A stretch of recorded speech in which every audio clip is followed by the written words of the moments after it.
Je pense qu'on est tombé de tellement haut. On était tous très déçus, frustrés. Hakim, il a un pied gauche. Honnêtement, je pense qu'il a le meilleur pied. C'est le meilleur gauche au monde, je pense. Et honnêtement, moi, si je parle que de moi, je nous voyais aller au bout. Salam alaikum Younis. Salam. Merci beaucoup de nous recevoir ici chez toi. Après 7 années de bons et loyaux services ici à Reims, tu t'en vas enfin. Quel bilan tu fais de cette année ici? D'abord bienvenue. Alhamdoulilah, après 7 années, c'était un bon bilan, un bilan positif. Tout s'est bien passé. Je suis arrivé au club en Ligue 2, on a fini champion, on est monté. Après 6 saisons de Ligue 1, on en a passé 3 dans le top 10. Un barrage d'Europa League, donc voilà, j'ai quasiment joué toutes les saisons. 3 saisons en tant que capitaine, donc alhamdoulilah, tout s'est bien passé. Donc je pars, on va dire, la tête haute et fier de ce que j'ai fait. Est-ce que pour toi c'était le bon moment de partir? Parce que quand on regarde par exemple Dante à Nice, 40 ans, toujours au niveau, qui est prolongé, à l'époque Hilton aussi qui avait passé la barre des 40 ans, est-ce que tu avais cette envie d'aller voir ailleurs ou tu aurais aimé un petit peu plus de continuité ici à Reims? Moi je pense que j'aurais pu continuer. Après est-ce que c'est le bon moment ou pas, on verra, l'avenir nous le dira. Hein. Pour le moment, voilà, l'histoire fait que je dois quitter le club. Après, alhamdoulilah, tout est déjà écrit. Je vais me lancer sur un autre projet. Je pense que ça peut aussi me faire du bien, voilà, de retrouver un peu de pression, d'adrénaline et sortir du confort. Donc voilà, tout le monde a des parcours différents. C'est vrai qu'il y a beaucoup de joueurs d'expérience qui restent, on va dire, dans leur club et qui finissent leur carrière dans le club où ils ont quasiment passé toutes, on va dire, leurs plus belles années ou les dernières années. Mais bon, pour moi, c'est le moment de partir. Donc il n'y a pas de... Je ne me pose pas de questions à ce sujet-là et on verra ce que l'avenir me réserve. Si tu avais eu l'opportunité d'aller à l'étranger, est-ce qu'il y a un championnat tout particulièrement qui t'aurait attiré ou un club? Je sais que tu es supporter d'Arsenal, mais si tu avais eu vraiment cette occasion sur on va dire les 5 grands championnats, vers où tu serais allé en priorité si tu avais vraiment eu le choix? Si j'avais eu le choix, je serais parti en Angleterre. Parce que la Première Ligue, je pense que c'est le meilleur championnat d'Europe. Et c'est le championnat, voilà, on aime tous regarder les matchs de Première Ligue avec l'intensité, le rythme et aussi les joueurs qui y jouent. Donc c'est vraiment un championnat qui m'aura attiré. Mais comme je l'ai dit, j'ai jamais eu, mais vraiment jamais eu l'opportunité d'y jouer. Après, ça fait partie de la vie d'un joueur. Ma carrière, elle est comme ça et j'ai pas à me plaindre, alhamdoulilah. Il y en a un qui joue avec toi au Stade de Reims, Amir Richardson, que tu côtoies très régulièrement. Quel regard tu as sur ce joueur qui est, on va dire, semi-remplaçant, qui joue un petit peu, mais qui a énormément de talent? Est-ce que toi, tu l'accompagnes un peu en tant que grand frère? Est-ce que tu le conseilles? Et surtout, quelle est la marge de progression à tes yeux sur ce joueur? Non, Amir, sa marge de progression, elle est énorme. Il a un vrai talent et il peut vraiment... et honnêtement, je ne suis pas le seul à le penser. Je pense qu'il peut vraiment aller très très haut et lui aussi aller tutoyer un peu les gros clubs européens. Maintenant, voilà, le chemin il est long, il doit travailler et réussir à enchaîner les matchs, à être performant. Donc l'avenir, on ne le connaît pas, le potentiel il a. Il sait que de toute façon tout le monde lui dit, il doit travailler et ensuite ce sera à lui d'aller chercher. En tout cas il est motivé, il est ambitieux, il a envie lui aussi, il est sérieux. Donc voilà, j'ai essayé de le conseiller en jouant avec lui. De toute façon il sait que je serai toujours là pour l'aider, le conseiller. Donc après ce sera à lui de faire ce qu'il faut. Pour élargir le champ sur le championnat de Ligue 1, j'ai envie de te proposer de faire un top 3 des meilleurs défenseurs contre qui ou avec qui tu as joué en Ligue 1. Il y en a pas mal, mais j'aimerais bien avoir ton regard toi en tant que défenseur central. Lesquels t'ont vraiment marqué? Après, je peux en oublier. Je vais commencer avec qui j'ai joué. Je pense le meilleur, je pense c'est peut-être c'est Mehdi Benassia. Voilà, même si on n'a pas beaucoup joué ensemble sur le terrain, mais en tout cas, comme je l'ai côtoyé tous, je pense que c'est le meilleur. Naïf Aguerd, qui est très fort et je vais dire Axel Disasi. Dans cet ordre-là? L'ordre, on peut en discuter. Lors d'en pas en discuter, mais on va dire que c'est le top 3. Moi, j'aimerais bien savoir, entre Mehdi et Naïef, parce que c'est deux générations, quel est le plus fort? Parce que Mehdi, en termes de carrière, évidemment, c'est le Bayern, c'est la Juve, mais Naïef aussi, en termes de potentiel, d'intelligence de jeu, c'est aussi un autre registre. Toi qui as côtoyé les deux, quelle distinction tu fais? Bon, Mehdi, c'était le boss. Mehdi, c'était le boss, même le charisme qu'il dégage et tout, sur le terrain. Après, voilà, il avait des qualités défensives aussi qui étaient vraiment au top, on va dire, à son prime. Et voilà, ses clubs parlent pour lui. De toute façon, le fait d'avoir joué en Italie dans les plus gros clubs et ensuite au Bayern, Ligue des Champions, à cette période-là, il n'y avait que lui quasiment qui jouait au haut niveau. Après, maintenant, on va dire il y a des joueurs qui sont révélés, marocains, et du coup, il y en a plus qui jouent en Ligue des Champions, mais à ce moment-là, je ne sais pas s'il y avait. C'était pas le seul. Donc, après, Naïef, c'est un profil différent, qui a une vitesse incroyable, technique incroyable, intelligence incroyable. Honnêtement, pareil, je pense que Naïef, il peut aussi jouer dans les meilleurs clubs européens.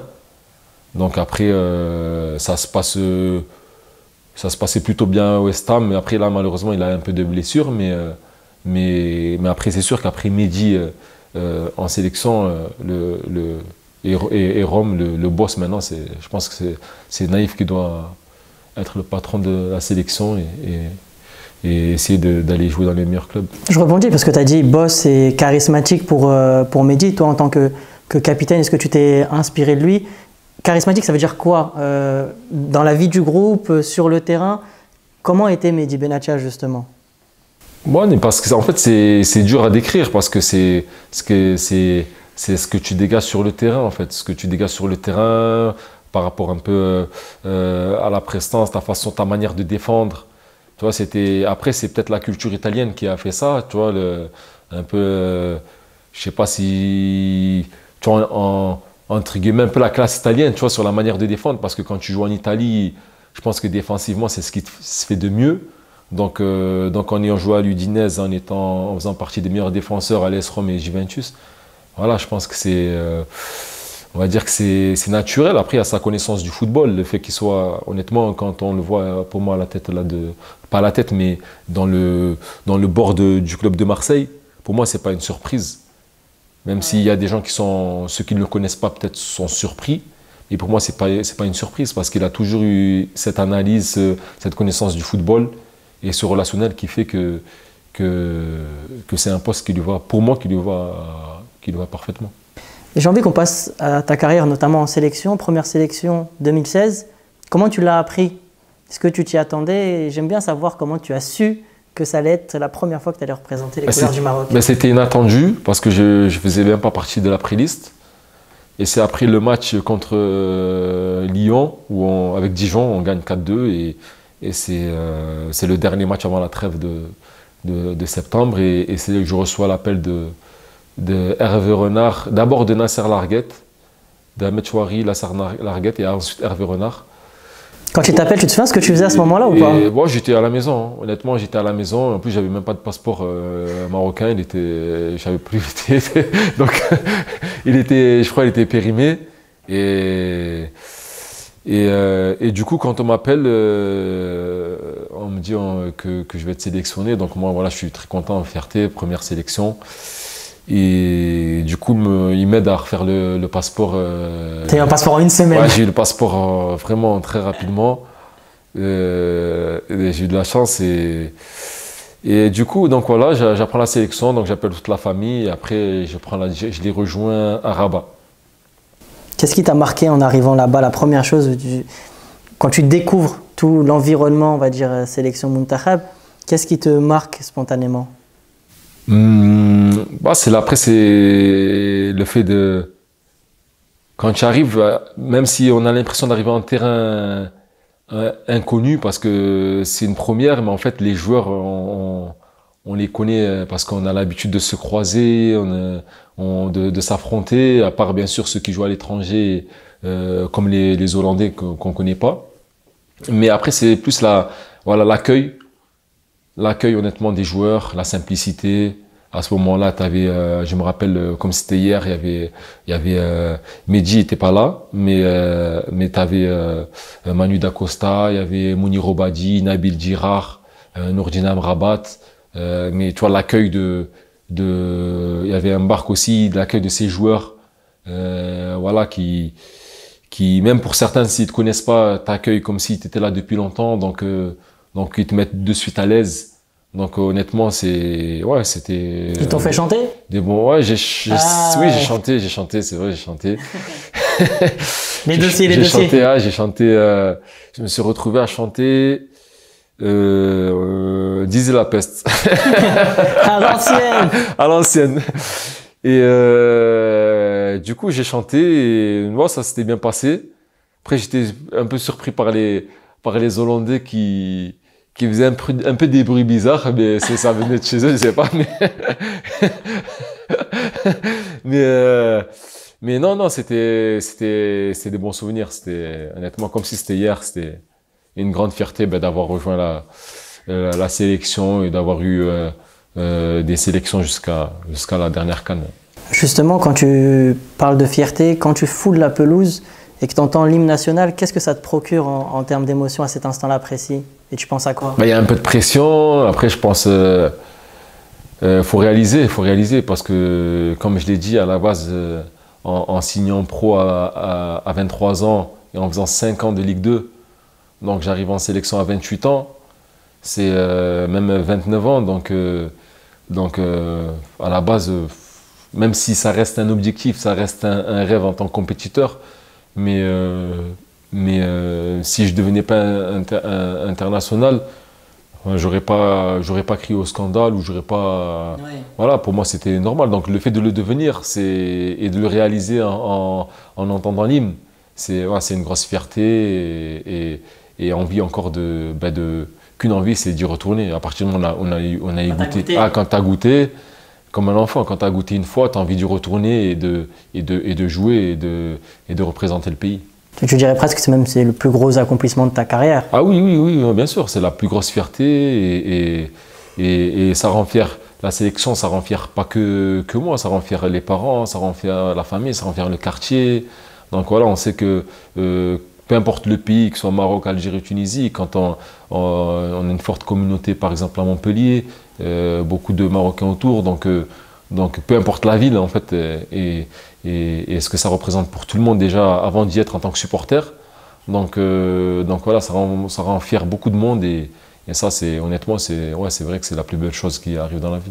2019, donc tu arrives en sélection, c'est aussi les premiers pas d'Achraf Hakimi qui arrivaient juste un petit peu avant. Donc tu l'as côtoyé à ses tout débuts, puis tu l'as côtoyé encore cette année en Ligue 1 puisque tu l'as affronté. Comment tu juges sa progression et tout son parcours quand tu le rencontres et qu'il est encore tout jeune, qui jouait encore avec le Real Madrid parce qu'il a fait son choix très tôt? Comment tu sens ce joueur-là, tout jeune, qui arrive en sélection et quel regard tu as sur sa progression? Dans Achraf, en fait, moi, quand j'ai eu ma première sélection en 2017, il était déjà là. Il était déjà là et c'était le match contre Sao Tomé, du coup, mais il était déjà dans le groupe. Avec Naïf aussi, qui était déjà dans le groupe. Ils ne jouaient pas, mais ils étaient déjà là et ils faisaient partie de ces jeunes-là qui s'entraînaient un peu avec la sélection. Et donc, on a eu quasiment nos premiers rassemblements ensemble. Ah ouais. Donc tu l'avais vraiment au tout début. Il y avait Achraf, il y avait Naïf, il y avait même Hamza Mendy là, à ce moment-là. Et il me semble qu'il y avait aussi Youssef et Nesri qui étaient déjà là. Et du coup, j'ai vu leur premier rassemblement. Donc, c'est vrai que je les ai vus un peu évoluer. Après, ça restait des jeunes. Bien sûr, il était à la Castilla à ce moment-là. Tu sais pas ce qui va devenir, tu sais pas. Mais après, quand tu joues au Real Madrid, bien sûr, tu as la chance d'avoir plusieurs opportunités. Et il a su saisir sa chance. Il a progressé en allant à Dortmund. Et je pense que ce prêt à Dortmund-là, ça l'a lancé. Et maintenant, il est le joueur qu'il est aujourd'hui. Quand tu l'as découvert en jeune, là, sur son premier rassemblement avec Achraf Hakimi, est-ce qu'aujourd'hui, tu pouvais deviner qu'il allait faire partie des meilleurs latéraux du monde, si ce n'est le meilleur actuellement à son poste? Non, on va dire au début, on va dire que j'ai eu la chance de faire mes premiers rassemblements avec lui, avec Naïf, avec Youssef, il y avait aussi Hamza à ce moment-là, Menjil, en 2017. Donc c'est vrai qu'à ce moment-là, on ne s'attend pas à ce qu'il devienne le joueur qu'il est. Mais après, je pense que le fait de partir du Real et d'aller à Dortmund, ça lui a fait le plus grand bien. Et du coup, il a progressé en Allemagne et aussi en Italie. Donc aujourd'hui, ben, il mérite aussi le statut qu'il a en sélection. Et surtout aussi que c'est aussi un bosseur. Faut pas, il travaille beaucoup, il est sérieux, c'est pas que le terrain. Donc aujourd'hui, il est à la place qu'il mérite. Aujourd'hui, il y a beaucoup de binationaux dans la sélection marocaine, puisqu'on a une diaspora qui est très riche en Espagne, en Italie, en France bien sûr, en Belgique et même dans d'autres pays. Est-ce que ça t'étonne de voir que de plus en plus de binationaux choisissent naturellement maintenant le Maroc? Non, non, parce que je pense que la Fédé travaille très bien et fait un travail vraiment de longue haleine maintenant en allant chercher les joueurs, on va dire, jeunes. Je pense que la fédération ne veut plus que des joueurs, en tout cas que beaucoup de joueurs viennent en sélection un peu sur le tard par défaut, même s'il y aura toujours des exceptions. Mais généralement, quand on voit la génération des U23 qui ont gagné la CAN, ils sont là pour certains, ils sont là depuis qu'on fait U20, comme Bilal El Khanous, il était peut-être même là, je crois, en U17. Et il y en a beaucoup maintenant de Français ou de Belges ou d'Hollandais qui choisissent les sélections de jeunes, alors qu'avant c'était l'inverse, on profitait un peu des sélections européennes pour aller en sélection africaine. Donc non, ça ne me surprend pas parce que quand on voit les installations du centre d'entraînement, il n'a rien à envier aux installations européennes. C'est, je pense, un des meilleurs au monde. Et même certains clubs, gros clubs, je pense qu'ils n'ont pas les infrastructures qu'on a au Maroc, honnêtement. Et beaucoup d'Européens qui viennent visiter sont un peu choqués aussi de ça. Donc il y a vraiment un gros travail qui est fait sur tout, sur l'organisation, comme je l'ai dit, sur les infrastructures et sur les équipes. Donc non, honnêtement, c'est normal. Après, si on rajoute aussi les performances à la Coupe du Monde, je pense que ça a aidé. Et ça a mis en avant aussi le football marocain. Donc non, ça ne me choque pas. Et maintenant, ce n'est pas qu'au Maroc. Il y a beaucoup de jeunes, que ce soit en Algérie aussi ou Tunisie, qui choisissent aussi leur pays avant et n'attendent plus justement les équipes européennes. Toi, la méthode Regragui, quelle est-elle pour toi? Moi, je pense sa capacité en plus de ses qualités d'analyse et football tactique, et il a ses idées. Donc ça, ils sont propres et je pense que peut-être que dans un an, il en aura d'autres. Donc ça c'est une chose à part entière. Mais après, comme j'ai dit, c'est la capacité à communiquer avec les joueurs, à ramener les joueurs avec lui, à donner de la confiance aux joueurs, aussi à être droit. Parce que quand tu es droit avec les joueurs aussi, ça aide. C'est-à-dire qu'il est franc avec vous? Franc avec tout le monde et il dit les choses quand il le faut. Et en tout cas, il est à l'écoute aussi de ses joueurs. Donc ça, c'est une grosse qualité. Et je pense qu'il a apporté aussi cette fraîcheur dont avait besoin la sélection. Et ça a donné de la confiance à tout le monde. Et aujourd'hui, si maintenant la sélection est à ce niveau-là, voilà, je pense qu'il est. En plus de là, bien sûr, il y a un groupe de qualité, mais on a souvent eu des groupes de qualité sans forcément de gros résultats. Mais là, la Coupe du Monde, il en a eu. Comme je dis, à la dernière CAN, il n'y en a pas eu, mais je pense qu'il y en aura plein de bons résultats à venir. Justement, la dernière CAN, tu nous voyais aller où? Est-ce qu'il y avait ce sentiment au sein de l'équipe d'être confiant et d'aller au bout? Parce qu'on ne va pas se mentir, c'est ce que tous les Marocains espéraient après le très bon parcours à la Coupe du Monde. Nous aussi, honnêtement, moi, si je parle que de moi, je nous voyais aller au bout. Je nous voyais aller au bout, pas que par la qualité, mais parce que y avait tout qui était réuni. Le groupe était de qualité, bien sûr, mais il y avait le sérieux aussi derrière. Les joueurs étaient sérieux, travaillaient, tout le monde travaillait. Quand on se levait le matin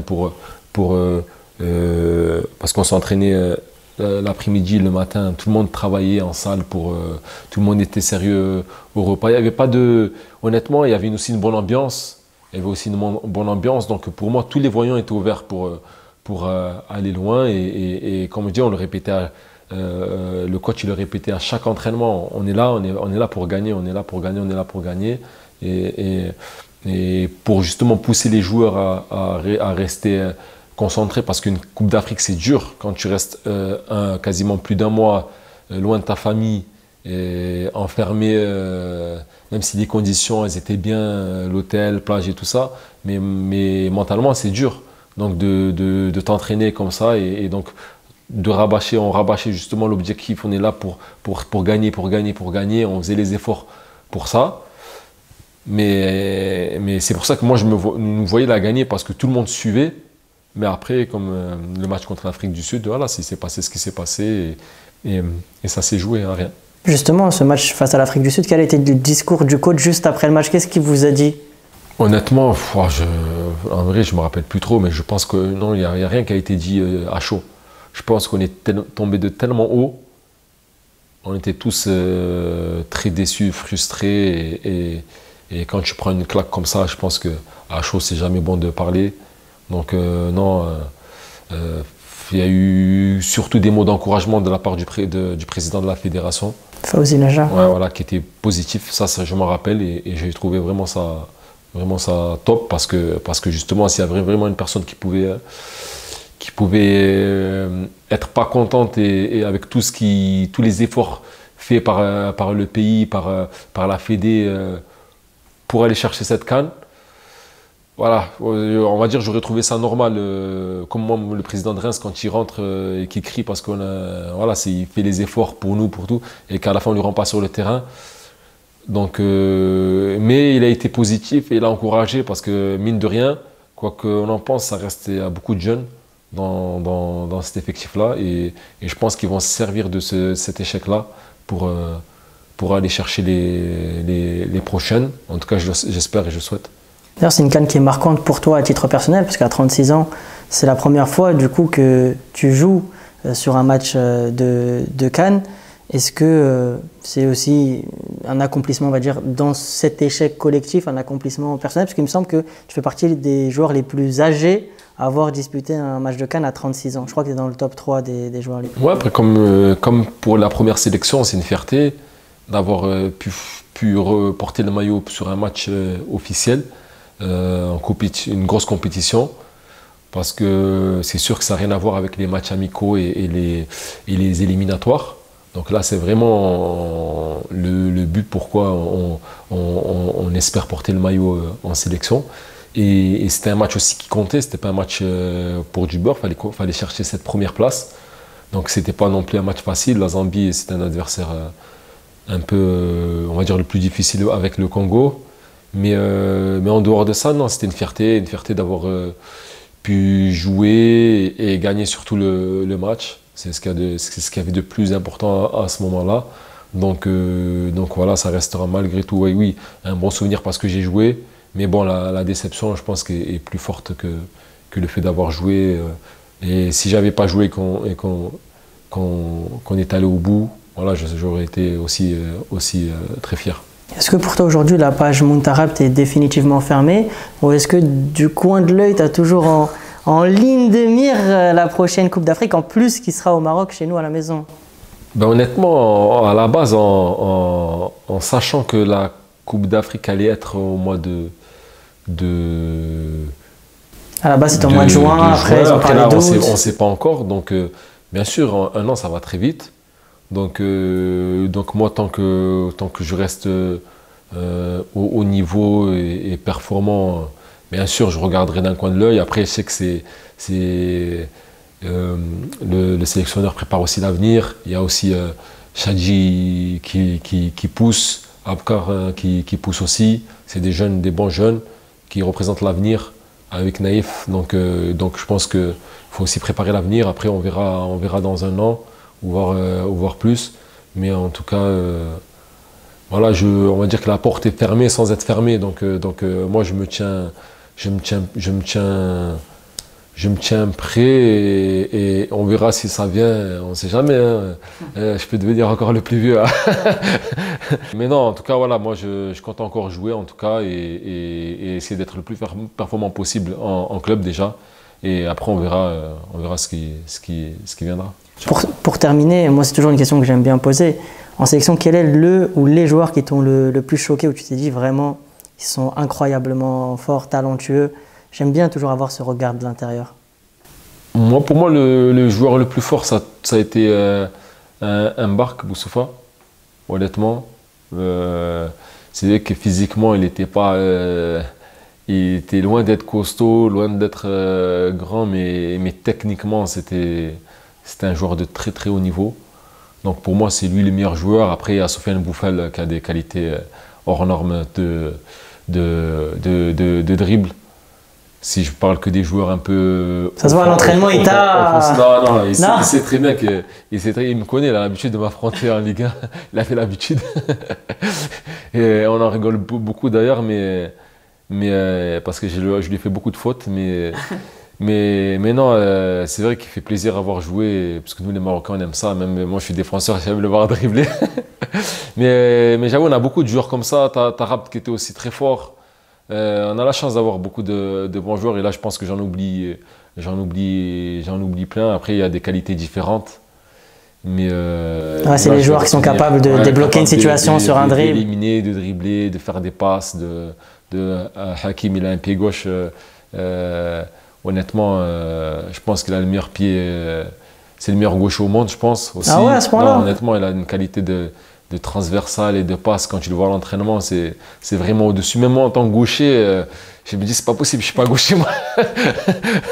Honnêtement, non, mais on a la chance d'avoir un gros pays avec des joueurs marocains qui poussent partout, dans tous les pays européens, et qui commencent à jouer dans les meilleurs championnats, meilleurs clubs des championnats. Donc on espère qu'il y aura des bons résultats en sélection, Inch'Allah. Qu'est-ce qu'on peut te souhaiter pour la suite? Qu'est-ce qu'on peut me souhaiter? Non, de rester en forme et en bonne santé, voilà, peu importe où je suis, et que ma famille soit en bonne santé, alhamdoulilah. Oh, merci beaucoup, Younis. À la prochaine. D'être venu. Bon courage à toi, et merci on beaucoup. espère te retrouver rapidement sur les terrains. Merci. À bientôt. À bientôt. Salam alaikum.